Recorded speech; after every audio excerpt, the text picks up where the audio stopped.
দোলে এবার ভোটের রং কেন বলছি, কারণ সকাল থেকেই আপনারা দেখছেন রাজনীতিকরা নিজেদের রঙে রাঙিয়েছেন।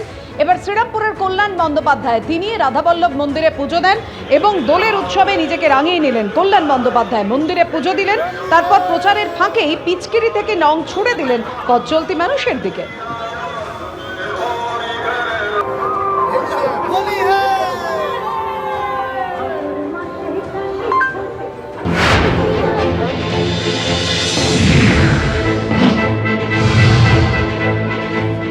আমি তো বলেই দিচ্ছি বাউন্ডারি আমি মারছি, আজকে কতবারে করেছি বাউন্ডারি আমি মারছি, বারবার এক কথা পাপি লাইনই হেরেছে, দেবজি হেরেছে, সিপিএমের এর আগে যারা আছে তারাও হেরেছে।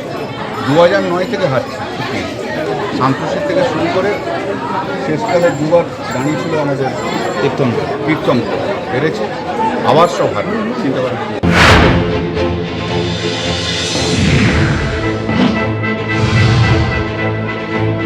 এটা মমতা ব্যানার্জির ভোট না, এটা হলো বিজেপির ভোট, ভারতকে বিকশিত ভারত করার ভোট। মানুষ এক বাক্যে বিজেপিকে এবং নরেন্দ্র মোদীজিকে ভোট দেবে। বিরোধীরা যাই বলুক বলুক, আমি ওদের বলবো আপনারা খুব শিগগিরই পাখি হয়ে উড়ে যাওয়ার প্রস্তুত করুন। এইটা হলো রাজনৈতিক ময়দান।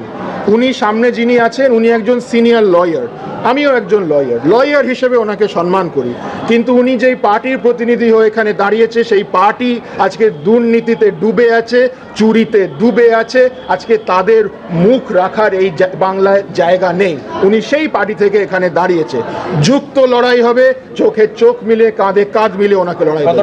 3 বারের সাংসদ হতে পারেন, উনি রেডি হয়ে যান। 4 জুন একটা ব্যাগ গুছিয়ে নিন, ওনাকে এখানকার মানুষ বিদায় করতে রেডি।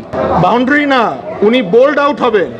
রায়গঞ্জের মানুষের সঙ্গে কোনো জনসংযোগ ছিল না বলে বিদ্রোহের আশঙ্কায় দেবশ্রী চৌধুরীকে সেখান থেকে কলকাতা দক্ষিণে নিয়ে এসেছে বিজেপি। কটাক্ষ মালা রায়, উনি ওয়ার্ডের বাইরে কি কাজ করেছেন চাইলে তার হিসেবও দিয়ে দেবো। পাল্টা কলকাতা দক্ষিণের বিজেপি প্রার্থী দেবশ্রী চৌধুরী।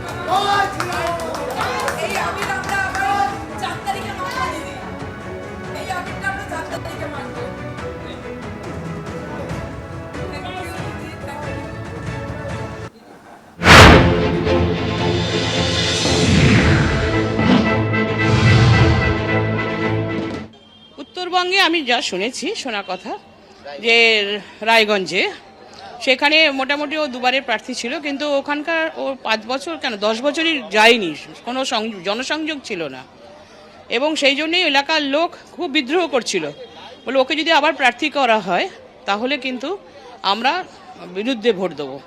সেই আতঙ্কে খানিকটা বিজেপি ওকে সরিয়ে নিয়েছে, কিন্তু একটা সিট কোথাও দিতে হবে, 2 বারের 1 বারের মন্ত্রী ছিলেন। তো যাই হোক, সেখানে দাঁড়িয়ে সে যদি দক্ষিণ কলকাতাকে বেছে নেয় তাহলে মন্দ কি, হোক না লড়াই হবে, লড়াইয়ে হার জিত সবই আছে, যে যার মতো লড়বে ইস্যু নিয়ে।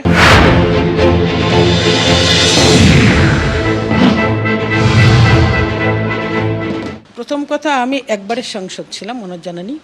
আর 2 নম্বর, আমার যে যে ট্যুর প্রোগ্রামগুলো থাকে ওগুলো লেখা থাকে।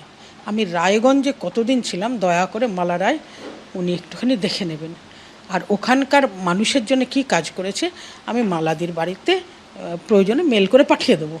আর উনি যদি পারেন উনি কি এমপি হিসেবে কাজ করেছেন, আর 88 নম্বর ওয়ার্ডের বাইরে কতটা বেরিয়ে কত লোকের সঙ্গে করেছেন, উনি একটা দিন আমিও একটা দিয়ে দেবো। আর 3 নম্বর, যদি ওনার কোনো সোর্স থাকে তাহলে জিজ্ঞেস করুন, ওখানকার সাধারণ মানুষ এখন আমার জন্য কাঁদছে। রায়গঞ্জের মানুষ, আমি যেখান থেকে ছেড়ে যাই, যেমন যখন গতবার যখন আমি এই কলকাতায় ছেড়ে আমাকে রায়গঞ্জে পাঠানো হলো, তখন কিন্তু এখানকার মানুষরাও কেঁদেছিল।